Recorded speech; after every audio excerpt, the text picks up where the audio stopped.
एलसीबीची मोठी कारवाई, 8 दुचाकी जप्त, मालेगावचे दोघे चोरटे गजाआड।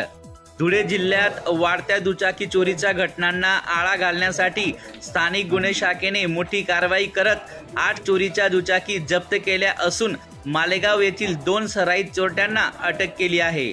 या कारवाईमुळे जिल्ह्यातील विविध पोलीस ठाण्यांमध्ये नोंद असलेल्या दुचाकी चोरीच्या गुन्ह्यांचा उलगडा झाला आहे।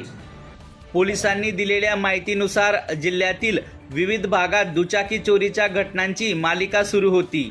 या पार्श्वभूमीवर एलसीबी पथकाने तपास सुरू केला। मिळालेल्या गुप्त माहितीनुसार संशयित आरोपींना ताब्यात घेऊन कसून चौकशी करण्यात आली।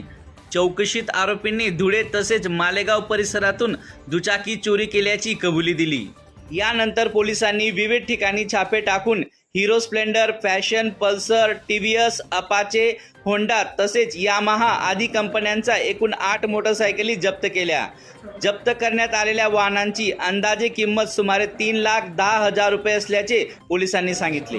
ही कारवाई पोलीस अधीक्षक श्रीकांत ढिवरे आणि अपर पोलीस अधीक्षक अजय देवरे यांच्या मार्गदर्शनाखाली करण्यात आली।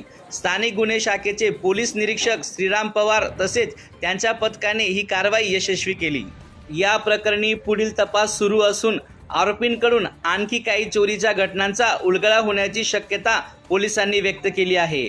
न्यूज 19 नेशनसाठी ब्युरो रिपोर्ट, धुळे।